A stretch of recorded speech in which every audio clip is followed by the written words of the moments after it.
Okay, great. I think I'll probably get started. Actually, that's a great attendance rate. Actually, 9 out of 10, so that's good.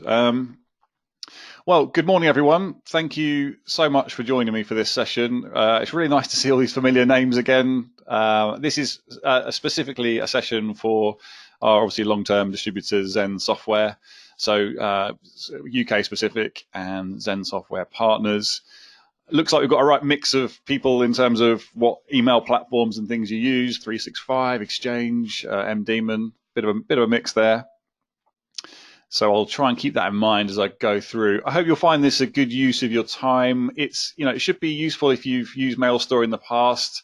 Hopefully there'll be some useful stuff in there on kind of sales angles and things. And if you're fresh to it, it should give you a nice overview as well. So without further ado, let's have a quick look then. Housekeeping. There will be a recording, so I'll send that to you afterwards. You're welcome to use the chat. I've got Neil here with me from Zen's technical team, so GoToWebinar is a little bit nasty on the questions handling front, so it's a little bit tricky to follow those, but I'll try in the chat. If you've got any questions as we go along, you're more than welcome to pop them in there, and I will be happy to stop if I can see them. So hopefully between Neil and I, we'll be able to cover off any queries you have. I do prefer it when it's kind of, we've got a bit of interaction and it's not just me talking at you for half an hour. And that's how long the session will be, I hope. And then we'll definitely have some questions afterwards, and hopefully, definitely some interaction there. In terms of what we'll cover, a little bit of background about email, a focus on what your customers are likely to be experiencing at the moment in terms of problems relating to email. I'll talk about the solution, which unsurprisingly is MailStore, and how to talk to customers about MailStore, their objections, and then so I'll finish up with just the basics on licensing and pricing. No presentation is complete without a nice bar graph. So there you go. That's your only stat you're getting for the presentation. Essentially, this is just to illustrate that, of course, email is growing. Whether it's, your customers these days have endless ways to talk to one another, to communicate: Teams, Slack, WhatsApp, LinkedIn, Facebook Messenger. I think I use most of those myself. They're spoilt for choice, and there's been lots of, talk about, will email be replaced eventually, but right now it still remains king, and that's not likely to change. Apparently there's 281 billion emails sent each day now, so that's a lot of email, and it's just some indication of the kind of challenges your customers are likely to be facing in terms of volume. So it's not going away. They need to have something in place to manage it securely and efficiently. The really scary thing, probably from your perspective, is how email is being used. So from a technical perspective, it was never really designed to be used how it is at the moment. We kind of use it for everything. So ideally, I'm sure when you can, you're recommending that people use, whether it's SharePoint or secure intranet services, file sharing systems, or at least educating people to always save, important attachments in network locations. But the reality is that there's a hell of a lot of stuff goes backwards and forwards via email because it's accessible, it's convenient, and it means that, I speak to customers who have, they run their full order process via email. The request comes in, whether it's the website or personally or via the phone. They'll send quotes, receive order confirmations, even do a bit of negotiation via email. Everything is there. There's a full audit trail. And while they might save the final important bit, be it the quote or the invoice, there's still really vital information that leads up to that's useful. Of course, it's all the customer communications, everything you're talking to customers, suppliers, and there's HR related stuff in there as well. So, when you're recruiting, whether it's with an agency or whatever, there's always sensitive information in your mailboxes. And a big area as well is the communications between staff. So it's not something that sits that comfortably with me, that I'm that comfortable with, but I think in terms of I don't think you should need to be eavesdropping on your staff necessarily. Hopefully you trust them. But as a business owner, it is important that if there's an issue in the workplace, it could be bullying, could be abuse, anything like that, you've got, email contains often vital clues and information around, what's been going on. So it's important that you've got, a good way to manage that and a record you can trust of it. And I'm guilty of this too, in terms of the discussions we have via email internally around things that might give someone a competitive advantage, versions of documents. It's all, there's important stuff in there that needs to be kept secure and accessible. So it's that's the frightening landscape of what's in a mailbox. It's a proper melting pot. So we have lots of marketing messages and things about the problems of email, but I've tried to distill this down to the three main ones that I see from my experience. It tends to fall into three groups that I think your customers are likely to be coming across. And the main one is that email just isn't there when it's needed. So whether it's a contract, someone's got a dispute, they ordered a red door and they've got a blue door, and you need a way to prove to prove your case.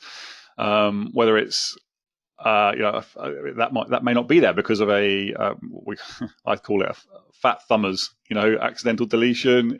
It's quite possible that email is just deleted if you don't have a secure record of it. Then there's, of course, those staff who will want to cover their tracks. It's not uncommon for people that perhaps have been, dismissed or whatever, just blat their mailbox. That's it, gone. So it's really important to have a record there. And of course, you've got people who try and cover up, what they're doing. So, as a business, you need to have a copy. A slightly sensitive topic, given that you're probably all in the role of administrator, is administrator error. Now, it does happen, particularly in 365. I was looking on Reddit recently, and there's some guys sort of saying, "Oh, crikey, I've applied a particular policy in 365 and then removed it, and it means that I've now lost X amount of email because that policy was the only thing keeping it there." It could be if it's on-premise exchange, things go wrong, migrations, upgrades, things can happen. So these can all lead to you not having, or your customers not having, the email there when they need it. And then, of course, there's ransomware, and email is not in some way separated or protected. It's easy enough to find examples of how ransomware can affect both 365 mailboxes and, of course, local Exchange servers, daemon servers. It's really important to make sure that you've got protection there. And with the large volumes of email that we're seeing, and the sensitive information in there and stuff, people like to kind of try and deal with these problems themselves. If they've got an overloaded mailbox, then they may try and create an Outlook archive, which is easy enough to do. And that is just a headache for you guys, because, it's a separate copy of mail living on a laptop or something that's been carried around. Maybe it's not in the backup routine, and it's very easy for that to get lost or corrupted. And it's just, PSTs, Outlook archives are things that we really want to try and avoid if possible, because they can lead to you not having the information you need when you need it. Another important point here, and we'll do some more in-depth stuff on this angle, but hopefully you're familiar with this. This is the Microsoft have made this publicly available. It's a shared responsibility model surrounding their cloud services, and it outlines what they do and don't take responsibility for. So essentially, they're saying, look, we do make backups. They're for disaster recovery purposes. Of course, they're extremely sophisticated replication-based backups, but they're all around keeping the service running for their immense user base. What they're not providing is backups necessarily for a customer to be able to ring them up and say, I've lost an email, I've had a ransomware attack, and my mailbox is gone. That isn't the service they officially provide. So it's really important to have an independent copy of mail for your customers. They need to be doing something. Of course, now often when I talk to people about archiving, they think, okay, right, that's something for legal and sort of financial organisations. Hang on a second, I've got some strange noise going on. Let's just mute those microphones. Often it's, archiving is something you associate only with legal and financial organisations, and that's definitely not the case. I suspect if you speak to any of your companies, any of your customers that have been in business for a reasonable amount of time, they're going to have run into, the problem of litigation at some point. They've had a dispute with an employee, with a customer, with a supplier. And if you haven't got a record of that email, it's a real problem. You're leaving yourself exposed. I've put GDPR down in there at the bottom, and that obviously has been a big driver for sales in Germany. It's a huge reason for companies buying archiving. It seems like attitudes are a little bit more relaxed in the UK, I have to say. So I don't think it's the main driver for sales, but GDPR is an issue. There have been some reported cases now, and I'm not going to go on about GDPR in this presentation, but it's something that people need to be mindful of. It does apply to all businesses. And I've also put early case assessment in there. I don't know if that's a sort of term you're familiar with, but essentially, if there's an issue, some kind of litigation related problem, having a complete archive you can trust that hasn't been tampered with is absolutely vital in that early assessment of, okay, do I have evidence to the contrary of what I'm being accused of, or the claims that have been made, and so on. So yeah, the sum total of this slide is you need a perfect record of your email for a whole number of reasons that could cause your business problems. And last but not least, overloaded mailboxes. If you done any work with Exchange and back in the day SBS, or you may still have customers using that, I don't know. There was a 75 gig limit. That was something that people had to try and get around. Archiving was the perfect way to do that.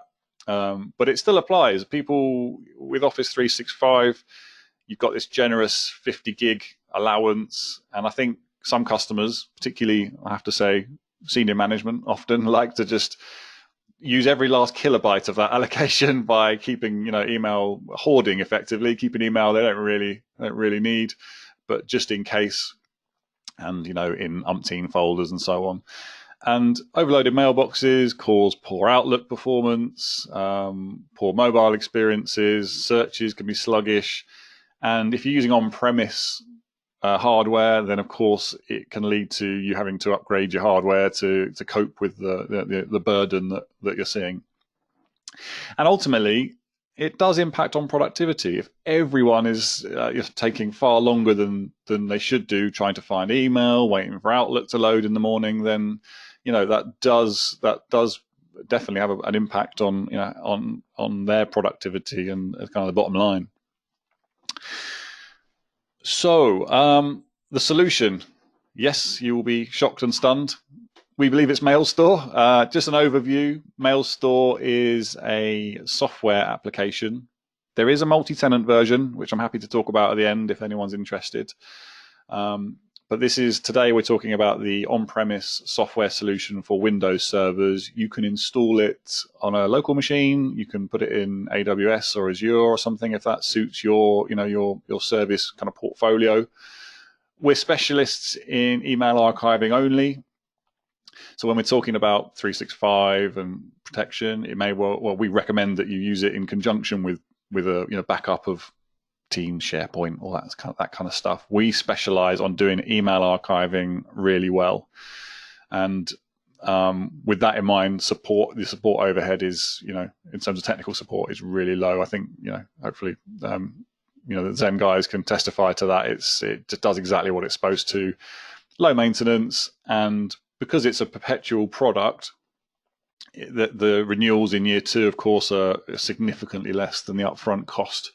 So it offers a really good good value. Total cost of ownership over 2 or 3 years is very, very competitive indeed. I think the key argument around why you should have, or your customers should have, archiving comes down to this independent. So you've got an independent store of all your mail that's separate from any issues that may arise on your platform, be it cloud or on-premise.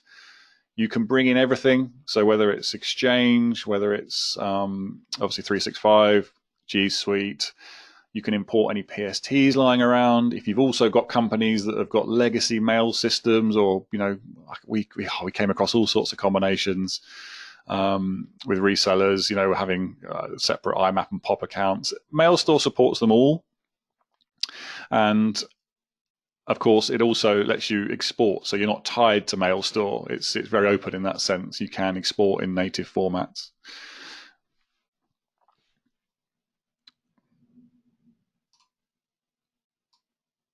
I'll just quickly check if there's any questions. I feel like I'm already just launching into talking at everyone. I'll just check the chat.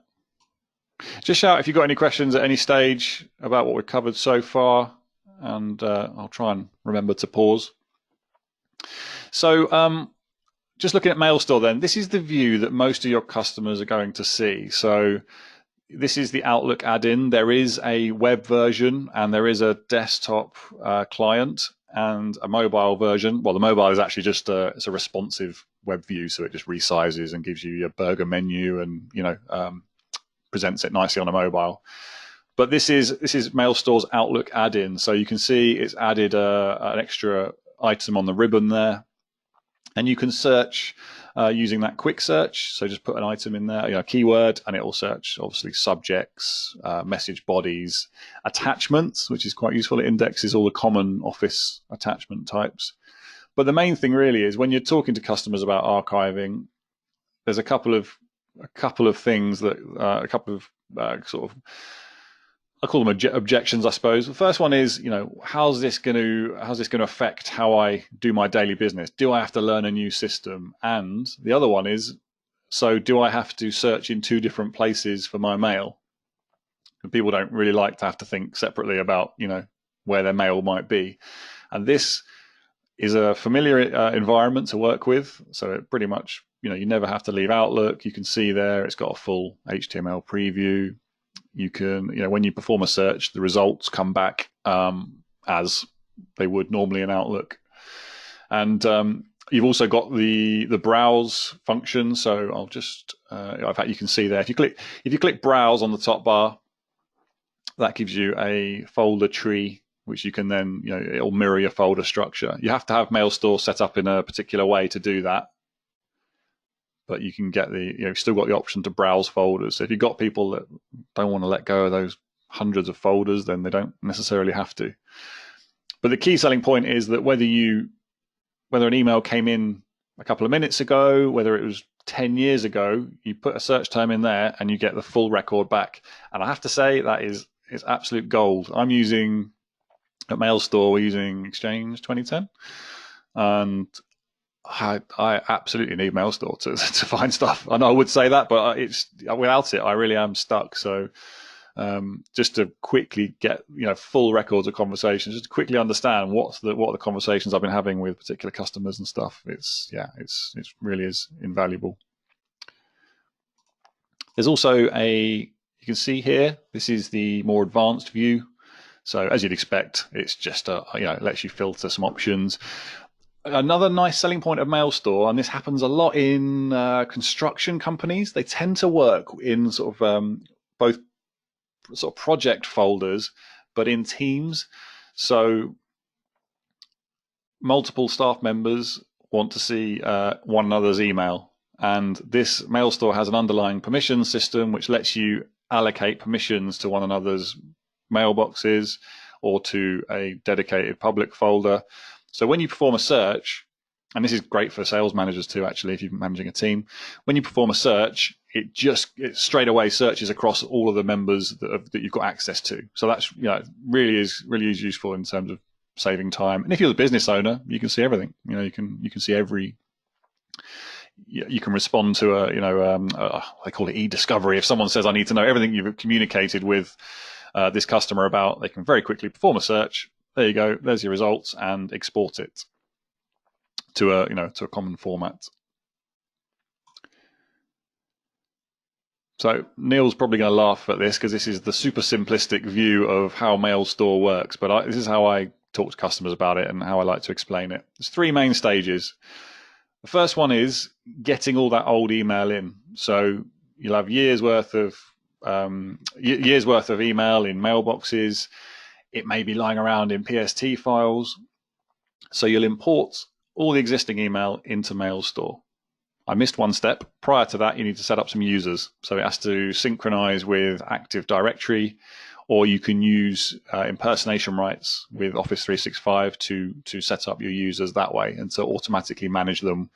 When you add a new user to a group in Office 365, it then gets created in MailStore and creates the archive. So yeah, the first step is actually set up your users. But we'll say the first step is bring in the old mail. Then we recommend journaling. So both Exchange and MDemon and 365 all offer journaling in their own way. Essentially, if you don't know, that's pretty much in Exchange, it's just an extra mailbox, and it takes a copy of everything that comes and goes from the server, internal communications, external communications. And MailStore polls that continuously. So it's always pulling email in. And the beauty there is that there is no opportunity for anyone to tamper with anything. So no messages can be deleted, modified. It's direct to the archive and stored. We have, I haven't put a screenshot in actually, but there's a new feature in MailStore, which is quite nice. It's a Office 365 gateway. And what it does is allow Office 365 to send journaled email direct to MailStore. So to set it up, it's just a case of giving it a unique email address, sends it to MailStore, and that's then configured at that end to make it available to users, which is really quite nice. With all your email then in the archive, you've then got options because you've got the entire record of your company's email is in there, and you can choose how much email you want to have in the mailbox. So you can. We used to run it at sort of 3 months, possibly a bit drastic, but it doesn't really matter because you've got fast access to all your mail via that Outlook add-in I showed you. You can browse folders, so there's no need really to keep endless email in the mailbox. And as you can imagine, the space savings when you start doing that, the space savings, but also the overload, the overhead that your mail platform is seeing is slashed massively because you've gone from 10 years of mail down to 3 months that your client's having to work with. So there's a big performance saving. The data itself, when you pull it into MailStore, is also messages are deduplicated, which depending on the environment, how people are working, how many CCs they like to use, can represent a big saving. And also we compress attachments too. So on average, the data takes about 30% of what it would have done in its native form. And that's definitely realistic. We've seen that across a number of customers. So huge savings on and improvements on both performance, but also what you then need to back up. Obviously, we still recommend you back up this stuff. So, again, that has a cost implication. You're backing up less data. I touched on this already, actually. I don't know. Excuse me. So yeah, this point is just you can move data out of MailStore as easily as you can move it in. And I'll just skip straight to the next slide, actually. The reason this is important, hopefully all you UK guys are well on top of this. Microsoft have announced end of support for a number of products, Windows 7, 2008 R2, and 2010. It was going to be January next year. I think it's now October, according to this official Microsoft page. Exchange is the one that we're most interested in because obviously if people are looking at options post 2010, it's likely they're either thinking they're going to upgrade their Exchange server, invest in hardware, or they're going to move to 365. And I suspect in our market segment, a lot will move to 365. But, there's a lot of movement in the market. If I was an MSP, I would be, jumping on this anyway, regardless of any email archiving sales angles. But if people are looking to move from Exchange to another platform, MailStore can perform a really important role because although it's not a migration tool, it's just obviously for email, it does allow you to bring everything in, keep it in a really nice, secure way, and then choose what you want to put back into the 365 platform. So there might be dormant accounts in Exchange. You can imagine the mess, or you guys will see it firsthand, but the mess some people's servers are in. So it's a nice way to just get all the mail in, make sure it's accessible, and then work with a manageable amount moving forwards on the new deployment. Some customers just don't put anything into 365 and just work on the basis that it's accessible via Outlook. Let's start a fresh mailbox 0, nice and clean. The other element to MailStore is the legal features. Of course, it's very well geared up to cope with any sort of legal and compliance regulations. You can perform searches as an administrator. You can allocate auditor access. You can set retention periods, which is really important for GDPR. You're not supposed to hang on to email longer than is appropriate, reasonable. So it allows you to delete mail beyond a certain age. The archive itself is fully encrypted. If you do any exports, it's got a cryptographic signature. Essentially, it stamps like a hash value on the mail, and then when it's imported again, you're able to see, okay, has my exported email that I've provided to X auditor or whatever, has that been tampered with in any way? So it's just a nice feature for ensuring that you can provide with confidence. The integrity is intact of your data. And of course, everything with MailStore is logged. So you can't delete email as a user unless you set it up that way, which you probably don't want to do. But as an administrator, of course, you could do. So everything is logged. No one can do anything in MailStore without there being a record of the actions within the software. And I think that is your sort of whistle-stop tour. Obviously, we can go into lots more detail, and we will do in the technical session coming up. But that's kind of the overview of the kind of feature set. I'll move into who's buying. I'm keeping an eye on the questions in case anyone's got any at this stage. So I'm going to show you this lovely pie chart. I said there'd only be one chart, didn't I? I lied. There is another one. There we go. So this is independent analysis that Zen Software have done on their license sales, UK license sales. And these chunks do represent significant figures. So this is the percentage of the entire new sales that were from companies in these sectors. Financial services, there's no real shock there. I did this same exercise with some guys in the Netherlands, and logistics was the top performing sector actually. But if you take financial services aside, because it's an obvious one, it's the other sectors that I find quite interesting. It's manufacturing, construction, distribution, and logistics. And the reason I think the email archiving is so popular with these guys is they all share similar characteristics, particularly for, say, manufacturing, I guess distribution to an extent, and logistics. There tends to be lots of stakeholders, lots of people in the chain, particularly for logistics. You can imagine, I'm talking about, shipping companies, transport, freight, haulage, individual projects come up. They're always working with different people. It's really important that if anyone drops the ball in the supply chain, everyone's affected. So they have to be able to cover themselves. They have to be able to demonstrate that they did their bit.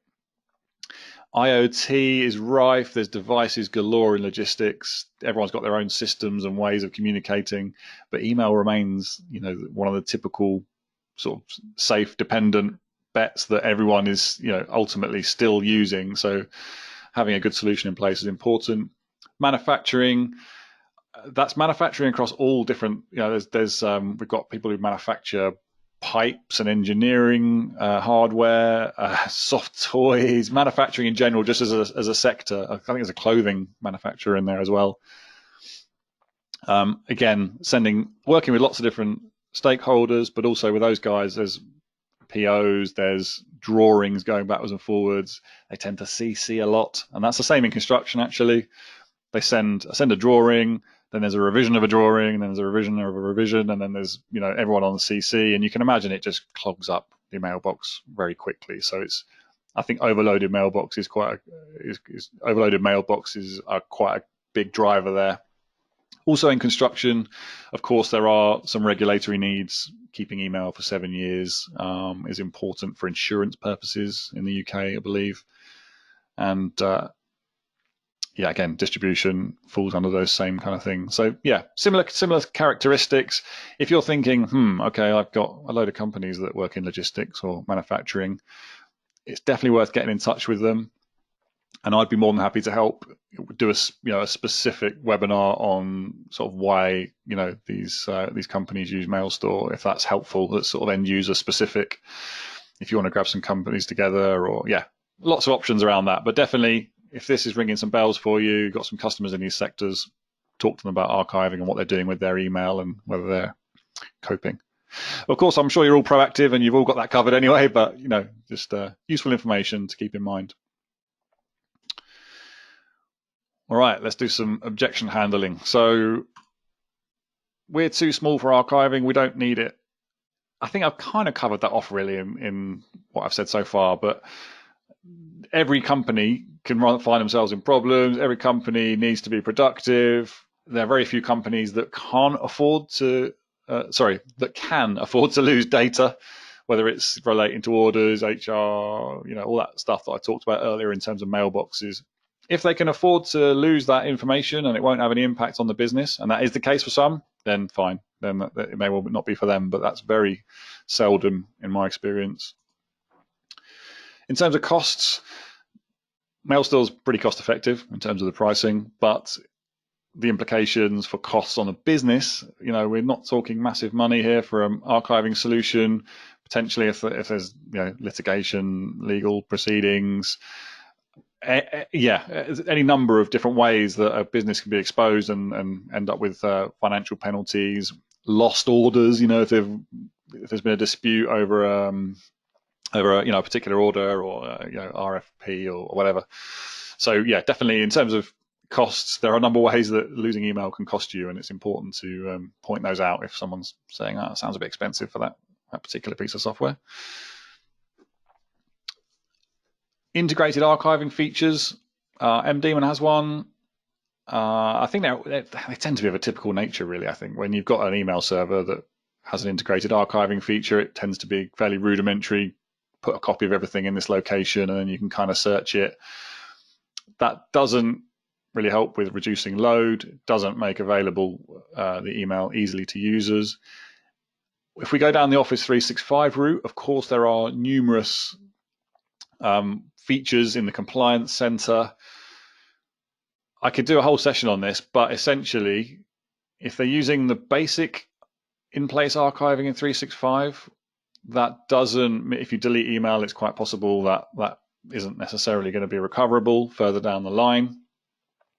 And in terms of the compliance features, if you go for the premium version, which is available in the Business Professional and Enterprise, I think it is, the premium features rely on an administrator getting access to the Compliance Center. And we're going to try and hopefully do a video on this just as an example. But it basically, it's a great feature set for maybe the bigger customers, but it requires an administrator. So the staff member has to say, right, I'm looking for this particular message. Please try and find it. They'll go away, search the Compliance Center, export that data to a PST file, give that to the user. The user then has to mount the PST to to Outlook, see if what they need is in there. If it's not, go back, and so on. And if you've got multiple mailbox exports, it gets really fun. So there's there's a lot needed to do that. So I've got a good video on it actually from another vendor, which I may be able to share after this. But essentially, MailStore provides not only the independence, but it also provides the access to the user, and that's a key differentiator. We've already got backup. This is really common, and it has been the case for 10 years, I would say. People just confuse archiving with backup. Why do we need backup? Why do we need archiving? We've already got a backup solution. There are some really key differentiators, and I touched on one a second ago. The self-service element of the 365 backup applications out there, as far as I know, they all require, logging into a separate location. There's no pulling back data quickly from Outlook. Normally, I can't obviously speak for every backup application, but the concept of backup is that you take snapshots. With archiving, you continually archive. And we're not saying you should have one or the other. We recommend you have both, definitely. Archiving obviously secures you against tampering, modification. You can actually trust, definitely, that whatever's in that archive has gone straight to the archive without any opportunity for messing around. Of course, archiving limits what email is actually in the mailboxes, so that it avoids, it helps you out with mailbox quotas, and it's very easy to import PST files and just get rid of them permanently rather than just backing them up and continuing the misery for, when you come to restore. A quick roundup of licensing. Let's see how am I doing for time. Okay, I'm slightly over, so I'll try and make this pretty rapid. You can find this on the Zen Software site, of course.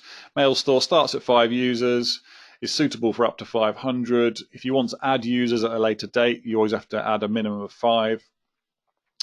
The subsequent renewals are around 23% of the new price. Don't know why it's 23 exactly, but if you let it expire and you go out of your grace period, you're then looking at 70%. So if you're looking to use MailStore, you really don't want to let your customers go out of expiry. Particularly if they're using Office 365, you need the updates to make sure that it stays working with the platform.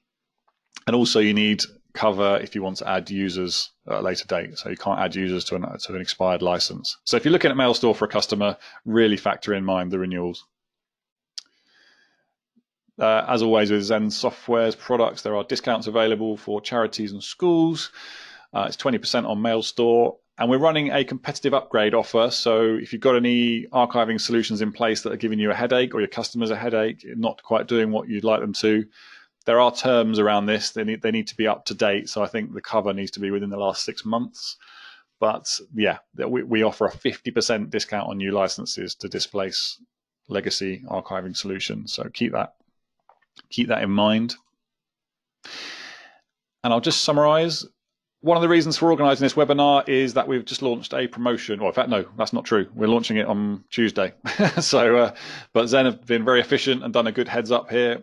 If you sell 2 new licenses of any size of MailStore, Zen are going to give you a £50 Amazon voucher. So you can go and buy something that you don't really need, but you want, guilt-free from the partners. And yeah, it's a good opportunity. Obviously, archiving is something that your customers should be using anyway, but it's a nice, good incentive. And with that in mind, we've got this session. I may run another one of these and the MCAS bootcamp.